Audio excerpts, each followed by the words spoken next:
Cashflow Diary Podcast, episode 579. Welcome to yet another exciting episode of the Cashflow Diary Podcast, the podcast that teaches you insider tips, tactics, and strategies for creating leverage streams of cash flow into your life. Learn from top-performing entrepreneurs, business owners, investors, and thought leaders from across the globe as they share their secrets to success. Like what you learn on this and other Cashflow Diary podcast episodes? Go to learninvestingnow.com and sign up to receive powerful tips and information that will help you succeed as an entrepreneur and investor. Now, here's your host, investor, entrepreneur, business owner, educator, speaker, author, and master facilitator of Robert Kiyosaki's cash flow game, Jay Massey. All right, ladies and gentlemen, welcome to another episode of the Cashflow Diary Podcast. I'm your host, Jay Massey, and I'm glad that you are here today because as you and I go out there to build our cash flow, one of the things that you begin to understand, and relatively quickly, you wake up one day, you're inspired with an idea, or maybe you got frustrated one day at work and you're like, you know what, that's it. I'm going to go out there and make my business happen. My idea is worth it. Quickly, you are smacked in the face with an understanding that you do not possess every skill that you need in order to make your idea, your business grow. It doesn't take very long for us entrepreneurs to understand that there's something we don't know, and there's a lot of it, and that we need assistance in understanding all of the new things, whether that be marketing, whether that be sales, whether that be some sort of technical ability. All of us are lacking skills in something that require us to become a bigger, better version of ourselves so that our idea, our product, our passion can come to life. I have with me today none other than Jonathan Levi. And here's the thing. He's mastered the art of learning, which is exactly what I get excited about. I mean, I had one of my mentors say to me once, he's like, Jay, your super skill is that you've learned how to learn. I had no idea what he meant by that. And now I get a chance to possibly unpack that a little bit because Jonathan has done exactly that. In fact, he is known. In fact, many of you may know him for his course, Become a SuperLearner or Superhuman Academy, or his podcast, the Superhuman Academy podcast. Interestingly, he's now written a book, The Only Skill That Matters. We're definitely going to find out what that is. But right now, what's important is that you get ready to listen, learn, and love Jonathan. Jonathan, how you doing? I'm fantastic, Jay. Thanks for having me. I'm glad that you are here because you actually represent a topic that's interesting to me. I mean, the skill of learning is kind of unique. And yes, I want to talk all about that. But this being the first time that you're here, I have to ask you the same question that, that I ask everybody else the first time that they're here. So you ready?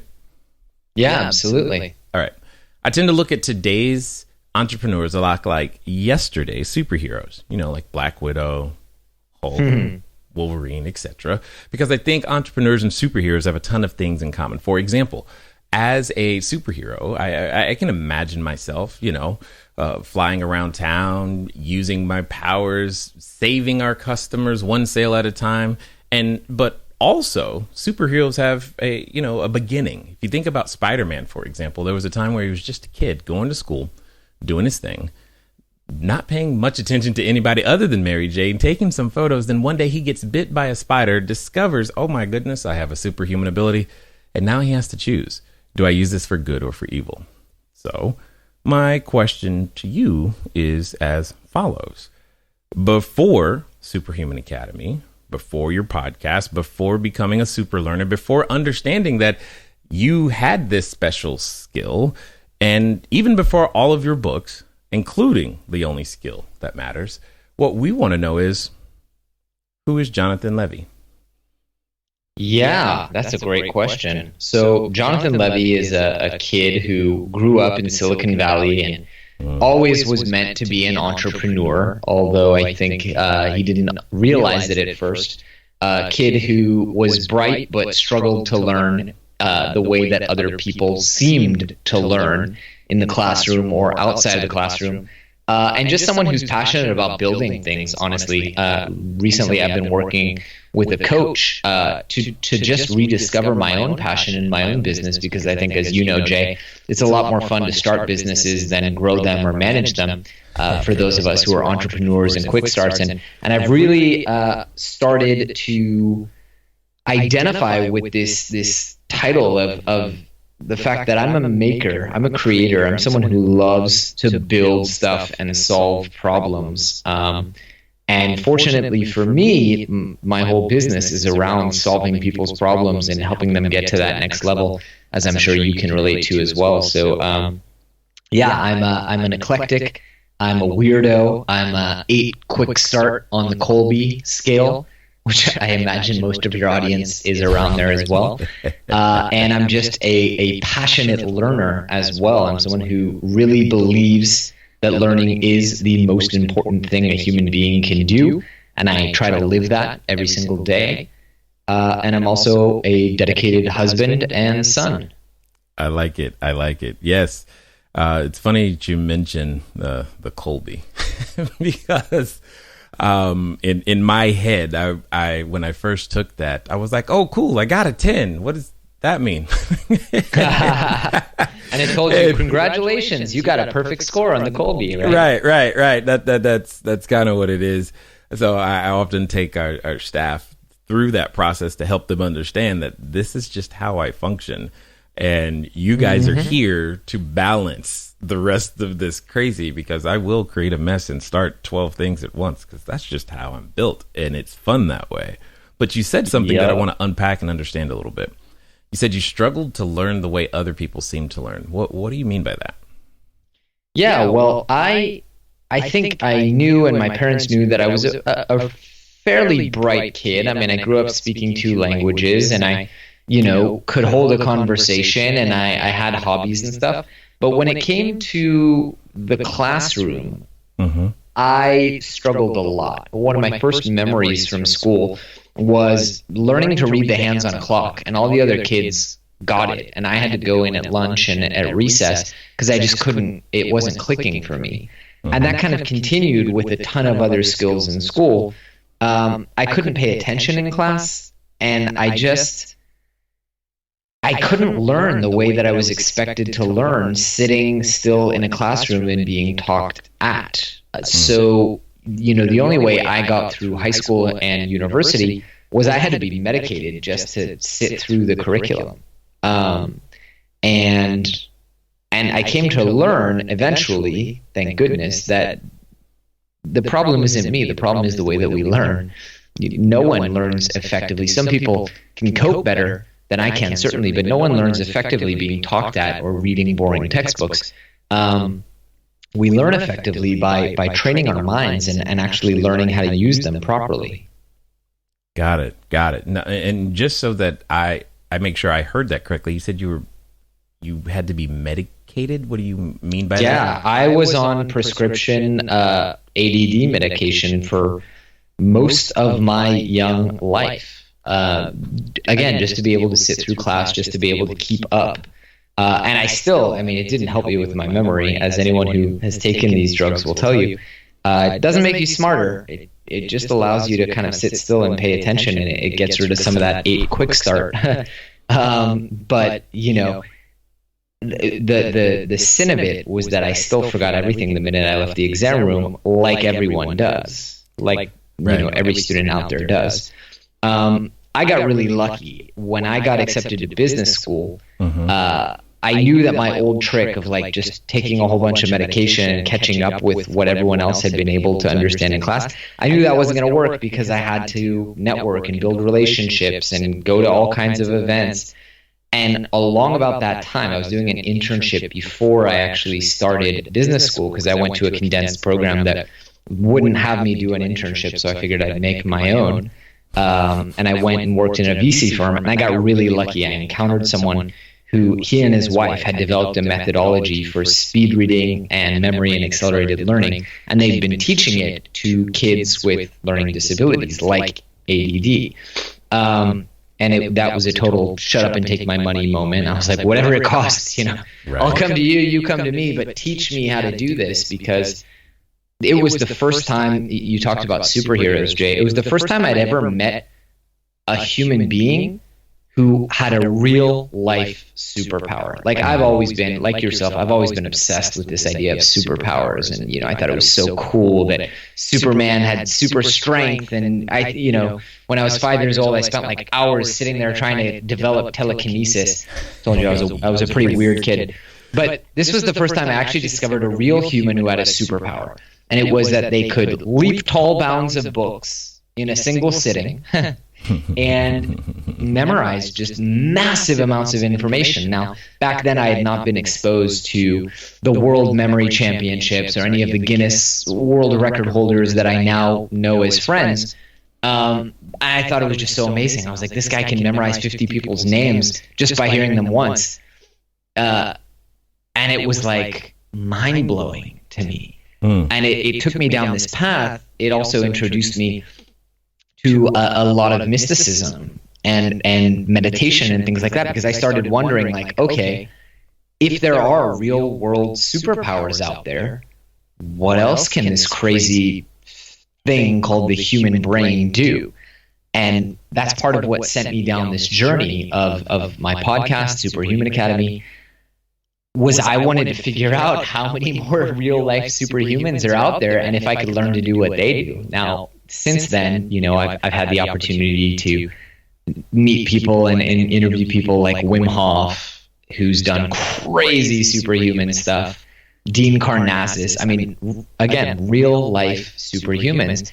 And again and again and again, the message that they tell us, whether it's memory champions, people who run ultra marathons every day for a year, the message that they always tell us is like, anyone could do what I do. It's just techniques and practice. And I think that's such an empowering thing. What's interesting is as I'm listening to you, there's a lot of your life experience that mirrors my own, to some degree, unsurprisingly. But there was two things that you said that I was like, that I thought was interesting, because you used the word lucky in and of itself, which I often shy away from using, because you said you were lucky in who it is that you met, but was it really luck, or was it more that it kind of should have happened, in the sense that you were putting yourself in a situation for things like that to happen? Yeah, I definitely believe you make your own luck.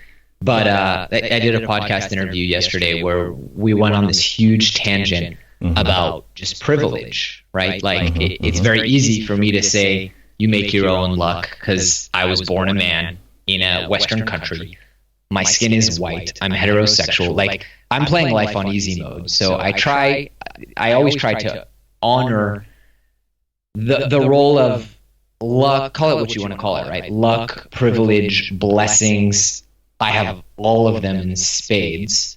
And at the same time, I've had my fair share of hardship. I contemplated suicide the first time when I was 13, and it continued for many, many years to contemplate it. History of depression. So I think we all have blessings and we all have things working against us. But yeah, I try to, every single day I journal about the things that I'm blessed to have and the things that I'm grateful to have, because I try to acknowledge and be outwardly cognizant of the fact that I have a lot of blessings and there is a lot of luck, divine providence, again, call it what you want to call it, involved in my story. Yeah, no doubt. And I can only agree with you, because those things happen. But I think there's also that part of all of us where we've prepared ourselves to be able to, I've often stated, it's one thing to be in the right place at the right time, but you were prepared through a lot of those hardships, I think, to also be the right person. Does that make sense? True.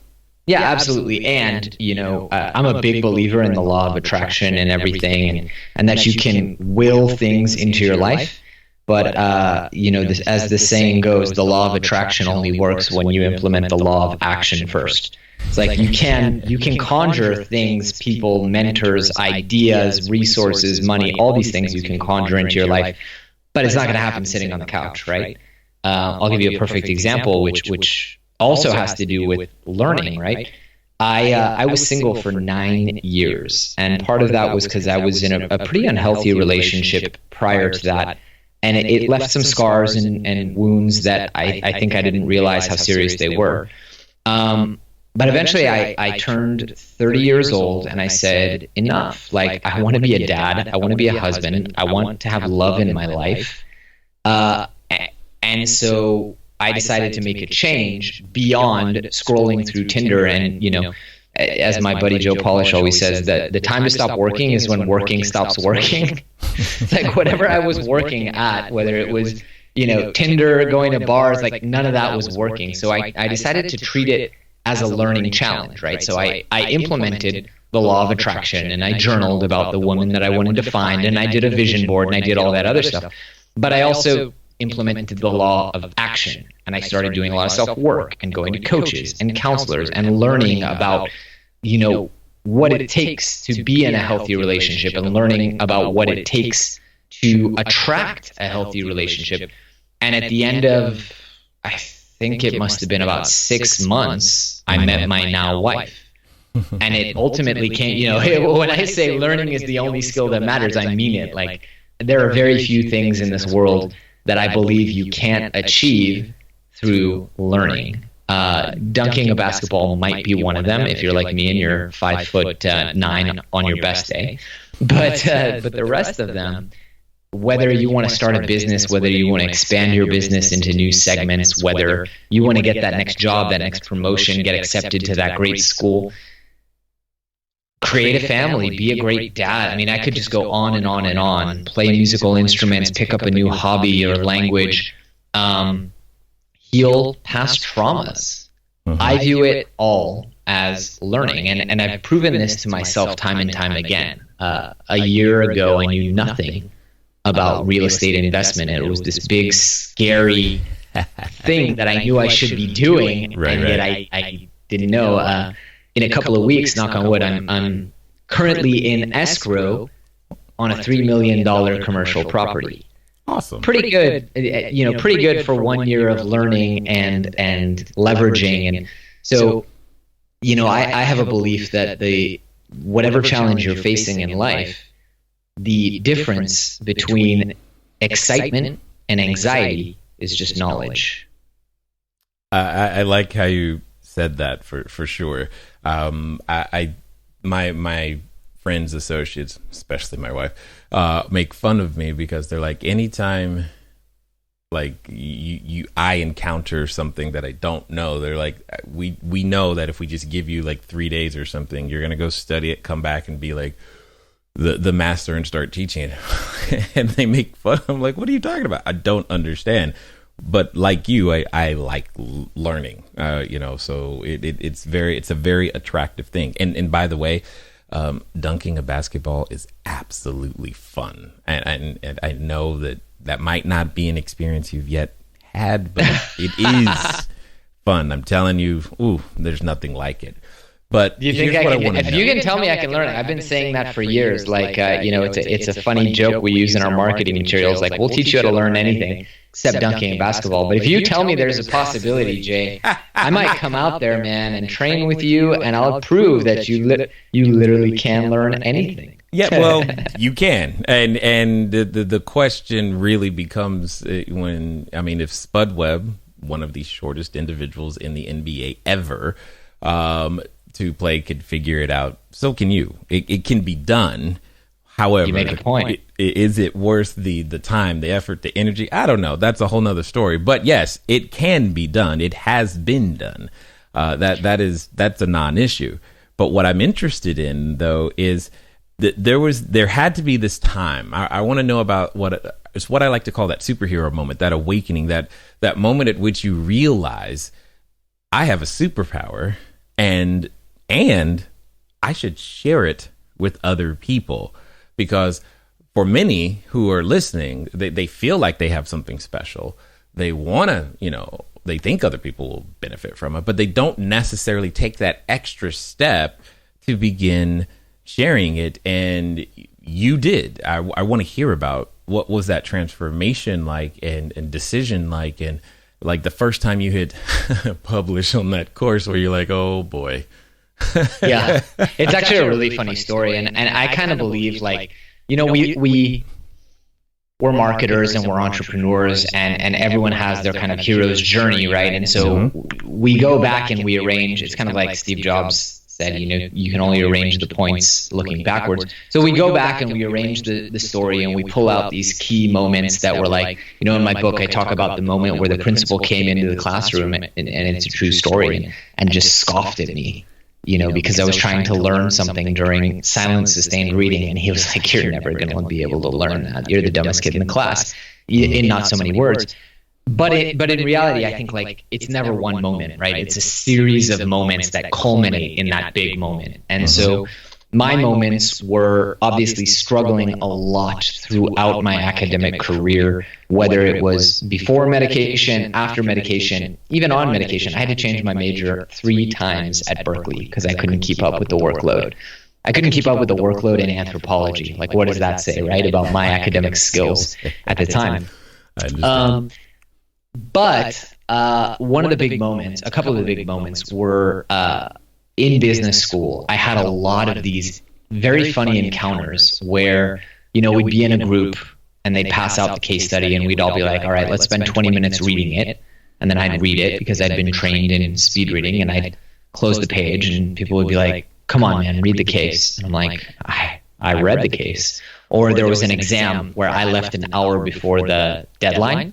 And people were like, oh man, why'd you give up on the exam, man? I was like, I didn't give up, I finished. So there were a lot of those instances, and people would come up to me and say, hey, can I take you to lunch, and can you explain to me the speed reading thing? Which made me realize that there was something there. Now, I actually didn't plan for online courses to be my business. It's funny saying it now with almost 300,000 enrollments. Right. I had a startup idea out of business school that I was really excited about, passionate about. And so for the last semester of business school and 6 months after, I just worked on that. I checked out of my studies and just focused on that. And it didn't work out. And I thought, okay, cool. I'm going to move to Israel and look for the next opportunity. I wanted to do something maybe with the base of the pyramid. I wanted to do something involving social good, right? So the startup idea had been involving kind of charity and getting companies to engage with charity in more public ways. I thought to myself, I'll go to Israel. There's a lot of Israeli entrepreneurs doing really cool stuff in East Africa because of the proximity. Started interviewing co-founders, checking out companies, doing EIR, entrepreneur in residence roles.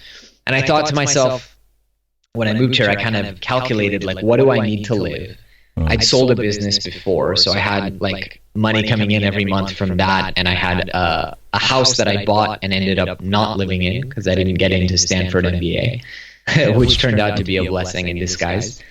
So I had some income, and I figured all I need is an extra $1,000. Now, when I've been doing the startup, I actually took a course online called 1 Month Rails by a guy named Matan Griffel and another guy named Chris Castiglione, both of whom have since become friends of mine. And I remember I paid $50 for this course, and I get into the course, and it's really good. It's really valuable. I'm learning a little bit on how to code, and I see in the comments there's 2,500 comments from people. I was like, holy, you do the math, right? Wow, these people are making a great living. And they talked about how they'd had one of the most popular courses of all time on a platform called Udemy, which I'd never heard of. So I kind of filed that in the back of my head, went off to Israel, and I had this, okay, if I can figure out a way to make an extra $1,000 a month, I'll have what I called at the time infinite runway. Right? I'll never have to make a decision based on money. If it takes me 6 weeks, 6 months, or 6 years to find the next big idea that I want to work on, that's cool. Publish the course, I skipped this step there. I didn't know anything about creating online courses whatsoever. I'd only taken one online course in my life, and it was Matan's course in programming. So I treated it as a learning challenge, right? I sat down, I opened up like 45 tabs in my browser.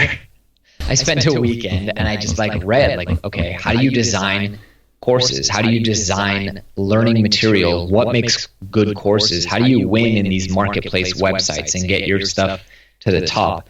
How do you record videos? Do I need a microphone? Do I, the first course was pretty bad. I figured out that I could just paint a blanket up on the wall, put a plastic bag over a desk lamp to soften the light, and put this kind of MVP online. And in the first 4 days, I put it out December 26th, figuring people were on Christmas break, they'd have time to take the course. So the first 4 days, we made $543.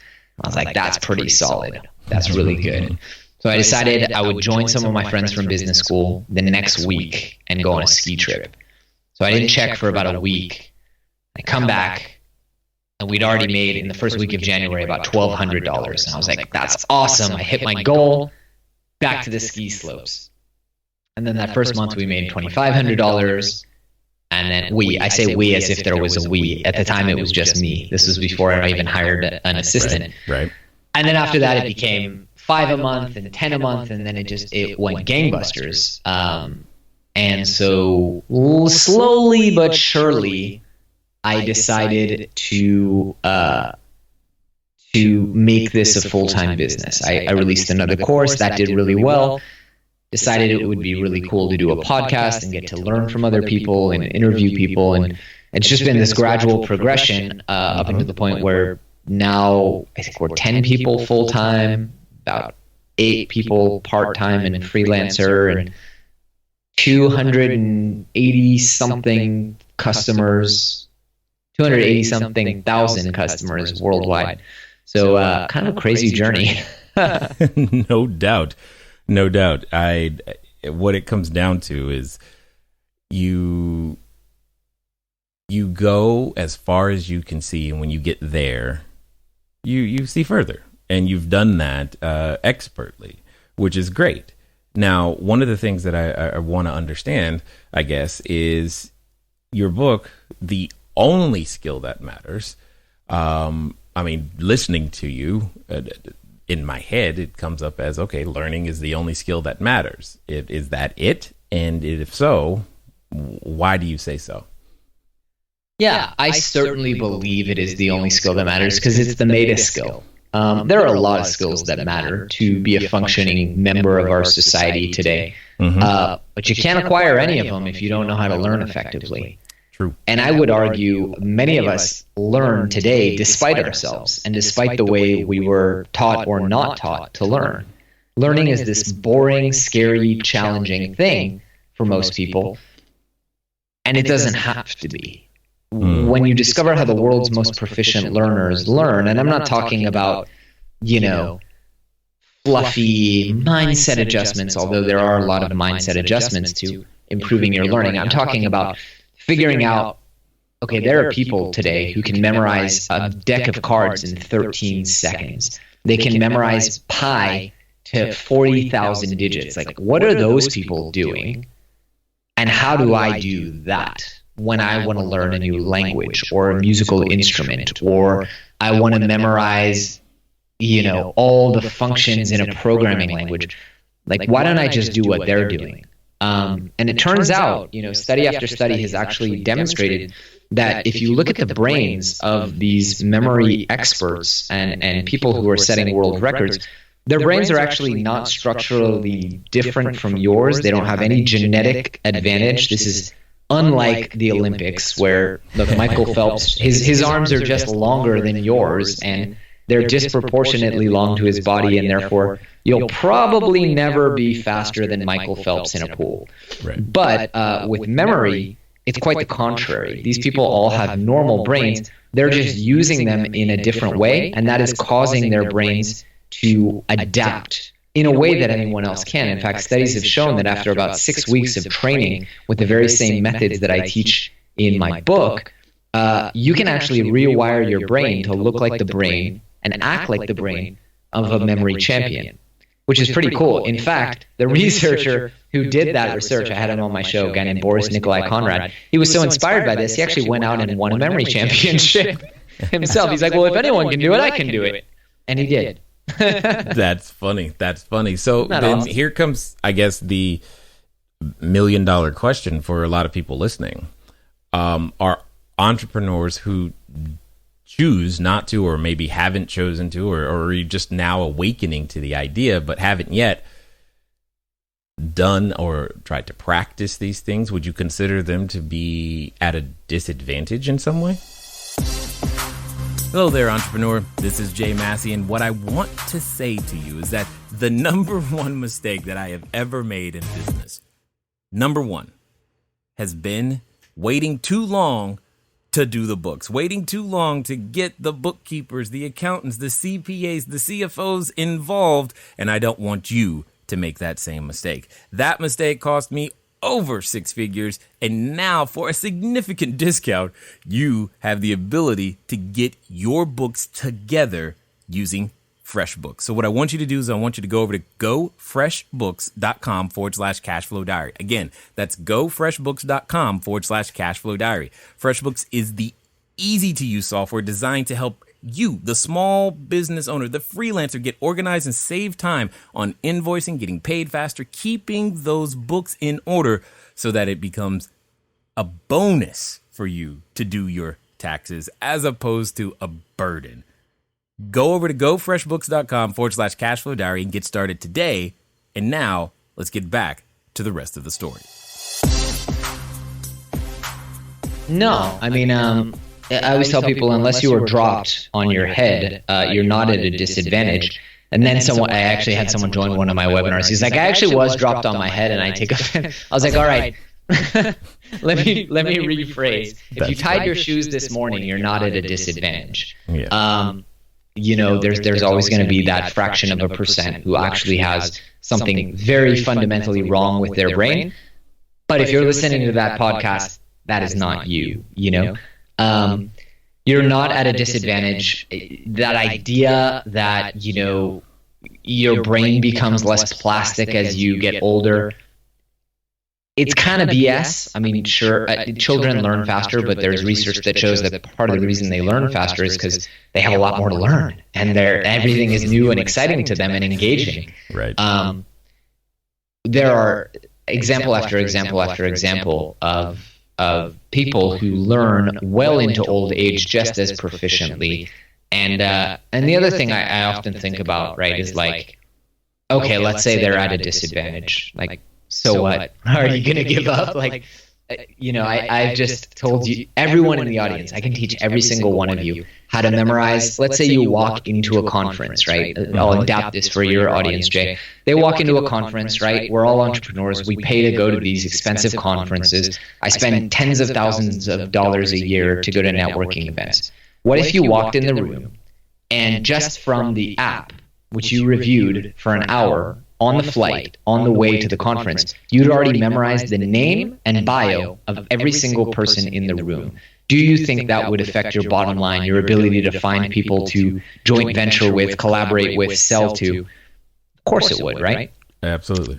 So why not, right? And again, I want to stress, if you're that person who says, no, I have a lousy memory, you don't have a lousy memory. You just don't know how to use it. So here's what keeps coming up for me as I continually listen to you, because I love efficiency. Anything that I can do more efficiently is always attractive to me. And this skill of learning and reading, etc., it's so fundamental to everything else that comes after it that's required. It reminds me of what the late Stephen Covey used to say regarding sharpening the saw, because there's one way to chop down a tree is just to grab the axe and start going. But if you spend a significant amount of time sharpening the saw before you start chopping down said tree, you can do it with less swings, which would suggest, I guess, the following question: why aren't we taught a better way of learning. I mean, you've been known to say that we're reading wrong. And I mean, there's just so much of it's like, just help me understand a little bit better. Yeah, well, there's a couple reasons. I spend a lot of time thinking about this. The first one is our current education system hasn't been modified for a long time. I mean, long before we knew a fraction of what we know about the human brain. We didn't know a lot of the stuff that I'm talking about in 2014. You know, we're constantly discovering, just as recently as 2017, scientists learned a whole new way about how the brain works and how it's tied to pictures and how memory is inextricable from location. So we're always discovering new stuff, and there is a lag before that gets distributed. Education, the way it is today, really hasn't changed in a couple thousand years. I mean, if someone went, you've probably heard this quote, right? If someone went back in time and brought Plato forward, or Socrates to today, literally the only thing that they would recognize, they wouldn't recognize the food on our plates, but they would recognize our classroom. And that's a problem. The other thing is a lot of the technique that we use, right? It's all based on visual mnemonics, this idea of creating pictures in your head that are novel, engaging, exciting. The ancient Greeks actually used this stuff. Right? So it is theorized that the Iliad and the Odyssey by Homer were committed long before. In fact, I have a quote in my book where Socrates actually denounces the use of writing. Right? So writing was not very popular among Greek philosophers. They felt that it softened the mind and that anything that you learned should be memorized. So where did this go? Where did these techniques? And they use the same technique. In fact, the memory palace technique, which is an advanced method for structuring these visual mnemonics, and that's how people win these world memory championships, is they put them into what's called a memory palace. That was invented by Simonides of Ceos 250 years before Christ. So what happened is a little murky and a little bit bizarre. It's widely thought that the Catholic Church may have suppressed a lot of this stuff. There were Catholic monks who were teaching this. Matteo Ricci was one of them. And another one of them was actually burned at the stake. Part of the issue is that when you create these visualizations in your mind, you're creating violent, bizarre, weird, sexual, really strange visualizations work the best. And the Catholic Church wasn't a fan. No. So that may have been part of the problem. And I can see that. And there's the topic that we keep dancing around that I just want to make sure that I'm clear and we're coming from the same page, because we've said the words a couple of times, and I just want to make sure that there is some sort of distinction, or maybe there isn't from your perspective, because we've mentioned learning, and we've also mentioned the concept of memorizing, because there are times where, like, especially if I think about, our educational system, where it's more of a just regurgitate what you just read, and they considered that to, hey, cool, you passed the class, you learned something. Whereas for me, it seems to be, I don't believe we learn anything until we actually know how to use it in some way, shape, or form to society's benefit. So can you help me understand? Yeah, I agree, and thanks for pointing that out. Here's the thing, right? Memory gets a super bad rap around, this idea of rote memorization, and there's a difference between memory and learning, and there is. And yet, you can't learn anything unless it's committed to memory, right? So there is an element of, and I talk about this a lot in the book, needing to be able to apply, right? Because simply regurgitating facts, there's a great apocryphal story about Max Planck, who won the Nobel Prize in physics and went around Europe giving this lecture on the new quantum mechanics. And his driver got so sick of hearing this lecture over and over and over and over again. He said, what if tomorrow in Munich, I give the lecture and you put on the driver's cap? And Max Planck says, yeah, sure, totally, give the lecture. He gives the lecture, flawless delivery, just regurgitates every piece of knowledge. Someone then in the front row asks a question, And the driver goes, I'm completely surprised to hear such a basic question from such an advanced city like Munich. I'm going to let my driver answer that one. So it's like, do you have driver level regurgitation or plank level understanding? And there is definitely something to be said about that, right? You need to be able to apply your knowledge, manipulate it, analyze information. But at the end of the day, there's no learning without memory. And if you can't first commit things to memory, you have no hopes of then going on to apply what you've learned. Got it. Totally understood. Now, for those that have listened this far and want to find out more about what you've got going on, maybe even pick up a copy of the book, etc., what's going to be the best way for them to catch up with you? Yeah, absolutely. I appreciate that. So everything I do is at superhumanacademy.com. And if people are interested in the book, I would love if you picked up a copy. It's only 197 pages. I worked for months to cut it down to the absolute bare minimum, and they can check that out at superhumanacademy.com/book. Got it. Now, as we wind down, I've got a final question for you because I'm really curious to hear your answer on this one, because I think it's going to be a different than the hundreds of times I've asked it before in hearing something. So I'm expecting something unique. No pressure, but the individuals that have listened this far, they started in one way. They were in one mindset. Now they're at another, and they're at what I like to call the precipice of decision. It's that point where you go, yeah, okay, cool, that's it. Jonathan says I can learn, I'm learning. Or Jonathan, I can start that next business. I can make that next step. I can learn that language. I can become more than what I currently am. Now, like I know, Jonathan, that as a human being, when we make decisions like that and say things like that, we often have a companion. And that companion comes in the form of a voice. And that voice that reminds us of, well, it didn't work last time. And you know how many times you bought Rosetta Stone thinking you were actually going to learn something, but didn't, and et cetera, et cetera, et cetera. And for some people, they are related to that voice. So my question to you is as follows. Let's pretend that this time it's going to be different. This time, they're actually going to follow through, and they're going to do exactly what you suggest, and they're going to do so in the next 24 to 48 hours. What would you suggest that they do? Ooh, that's a tough question.